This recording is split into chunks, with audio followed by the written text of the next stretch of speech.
What up, ADD? What up, fam? We are ADD. I got all my brothers with me. Hi, hello, hello, hello. I'm having to redo my last video because I put the person's name in it. And I was playing it back and my wife heard it and got quite, I wouldn't say bent out of shape, but she said, it's got to go. You can't do that. You can't be putting people's names out there.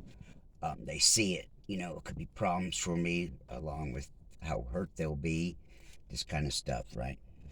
So I will redo this. Luckily, there's only 10 views, so not everyone has seen this yet. And for you that already have, a lot of this will be repeat trivial. So in this time that I'm working for this guy, right? And during like a 20 plus year course, I worked for 3 different guys. This guy, Anthony, super perv.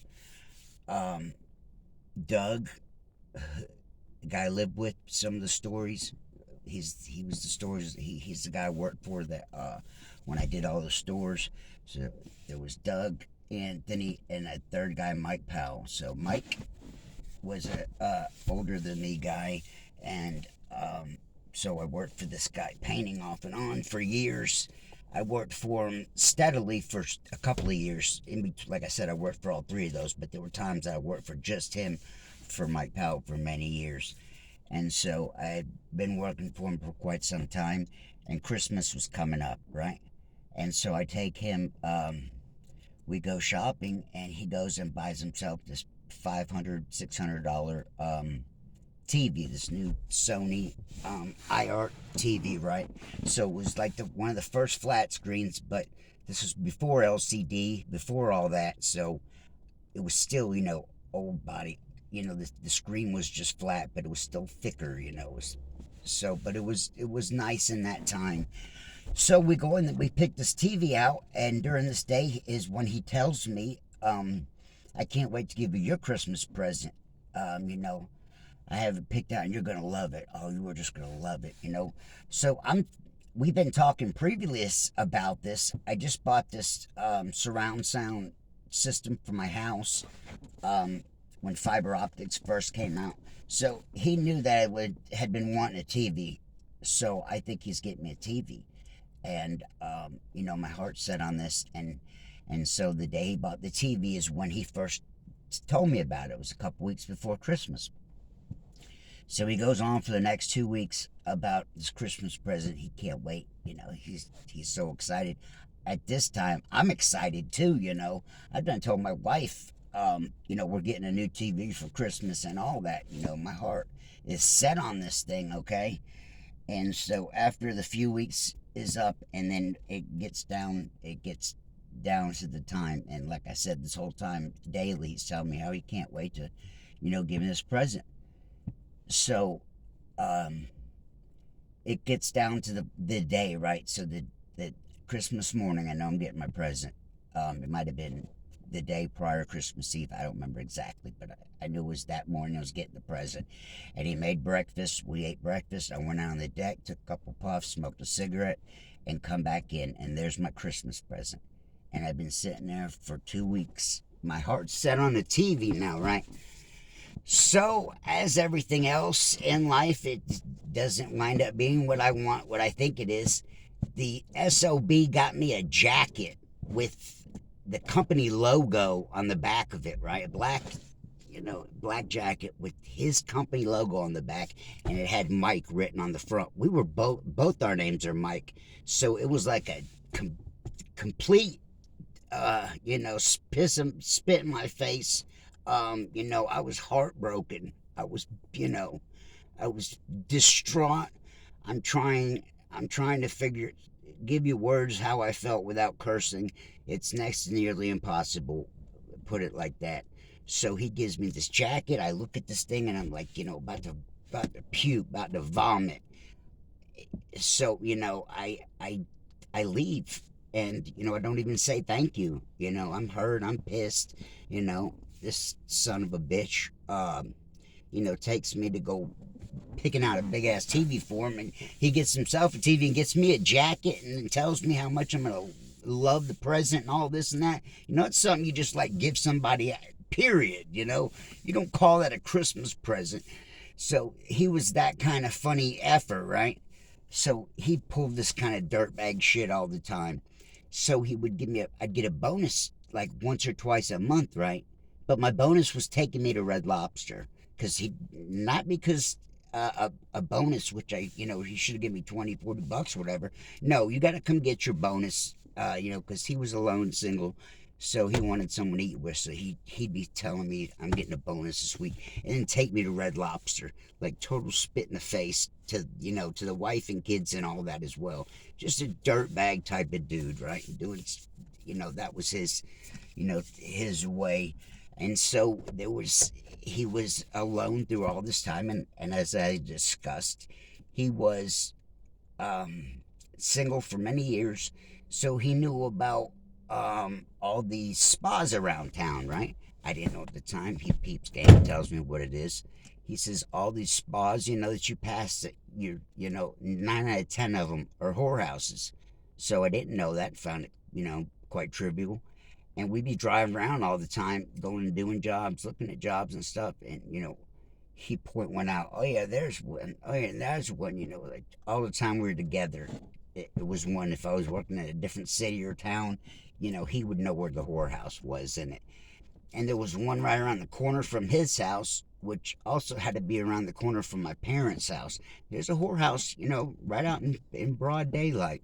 No big thing. And I used to trip out on that. He knew where all the whorehouses were around town, just right out in the open. And not on, not in your hoods or nothing. I'm talking like your average regular, blue collar and above neighborhoods.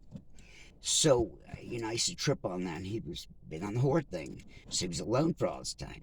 So this was at a particular time and point and moment in time that we had this neighbor. This neighbor happened to be friends with my wife. They had been friends for some time. My wife was friends with her even before me and her got together. So they were somewhat tight. And you know, the last video I did, I told her name and I shouldn't have, so that's why I'm redoing this. So this friend of hers, let's call her Susie. Um, so they're friends, and Susie's bisexual, trisexual, try anything, try everything. There was a couple, as I discussed, there was a couple a street over next to us. So she was friends with them. That couple was John and some or other, and it was a bi couple. The guy was bi and the girl was bi, but the guy really leaned more towards gay than bi for sure, right? So she did her thing with them, and was into all kind of wild stuff, and possibly up until a certain point, like witchcraft and all this kind of shit, right? So um, at this time working for Mike, so we know she's a girl out for, she's down for her, she can, however she can get it. So me and my wife and her, we take her over to Mike's house one night evening for some drinks and stuff, and we're over there hanging out in his basement. He's got a finished, single guy now, right? He's probably his late 40s. So he's got a nice house. He's got a pool in the backyard. Got a full finished basement with a bar, pool table, and his TV that I thought I was getting one similar.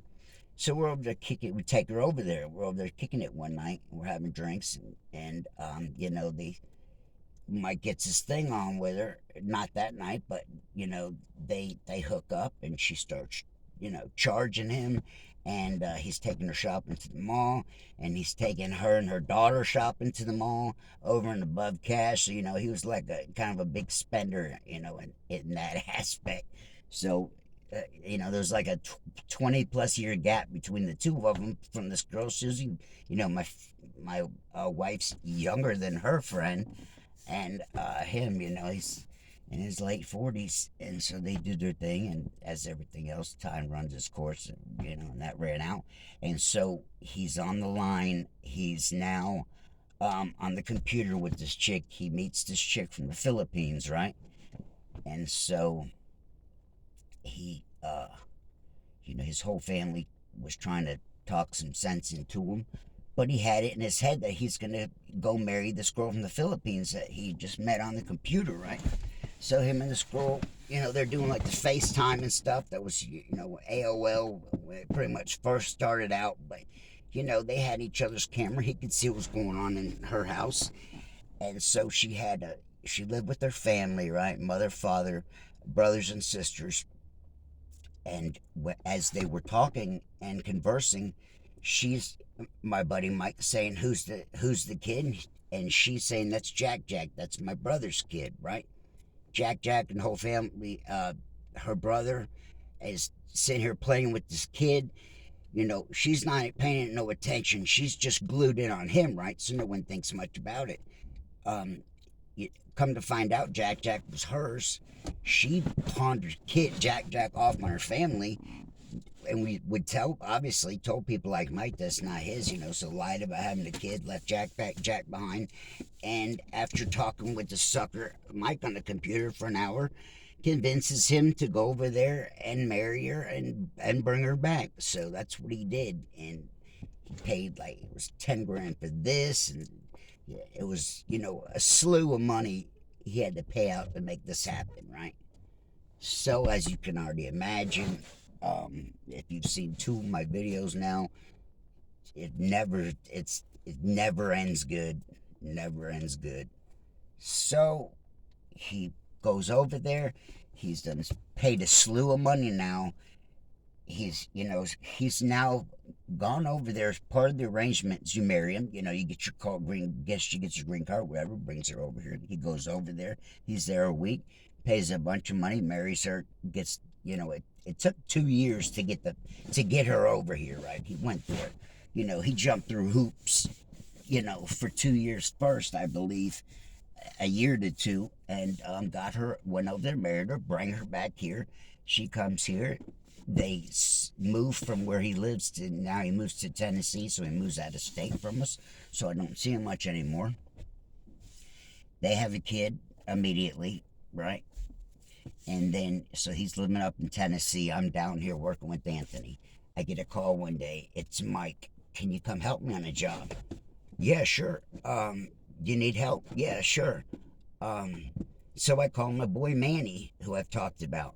Manny's the guy that run with my boy Deezy's hardcore junkie, been shooting dope for many, many, many years, and has been in and out of jail and prison and always will. And so this is Manny's story.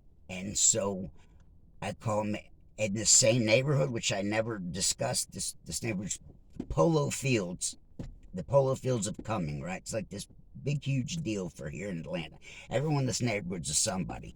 So I've done a couple of houses in this neighborhood, all for Mike. And also, I did a job coincidentally when the guy Mike that I met in jail got me a job. He got me a job with the guys in Roswell, as I just spoke.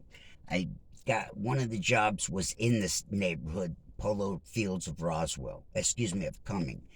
And so I was on this job.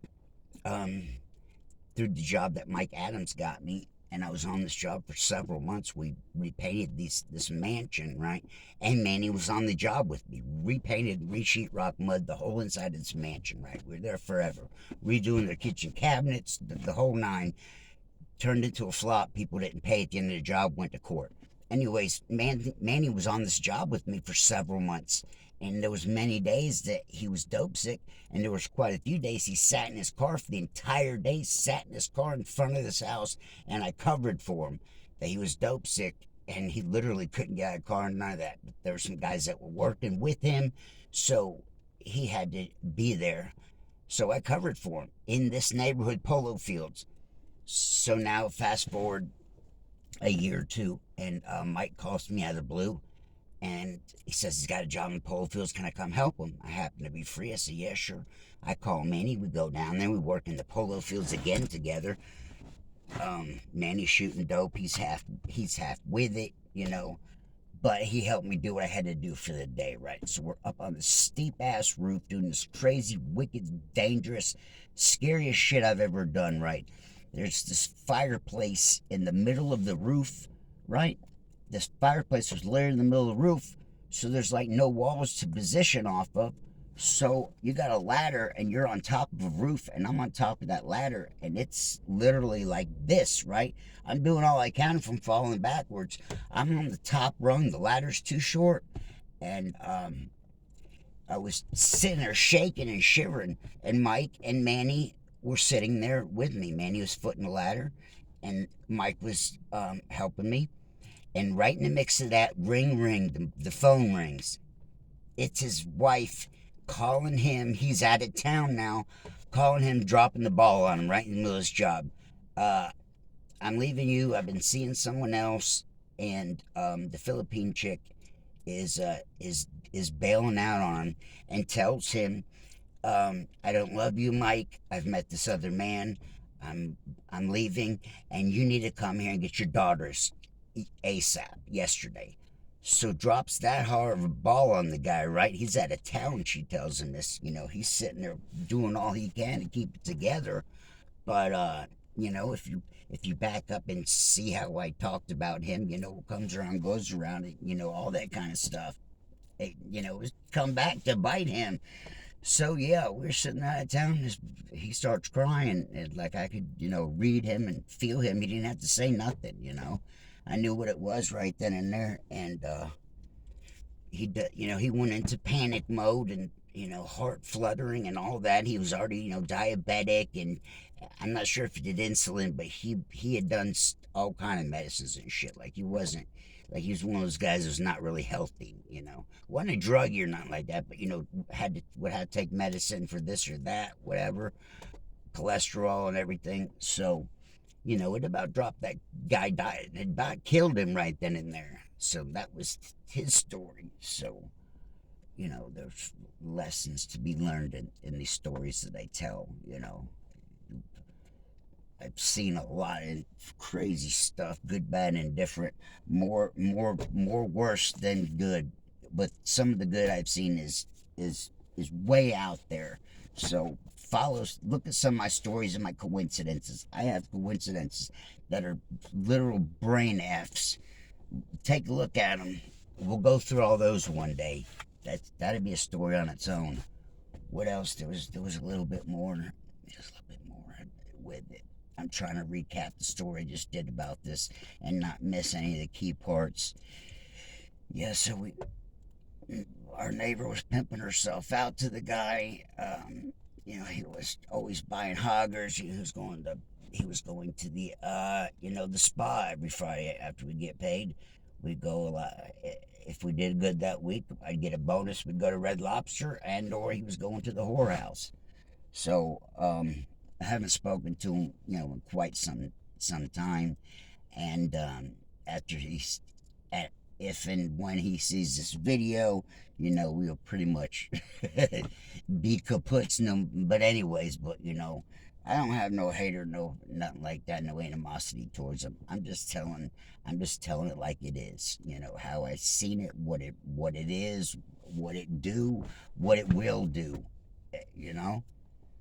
So, Merry Christmas, Happy New Year, all that good shit. I love you all. I hope we grow exponentially this year. I'm working on some shit in the backfield, so you can imagine. Um, so no more bragging, being a bragger, no more talking about it.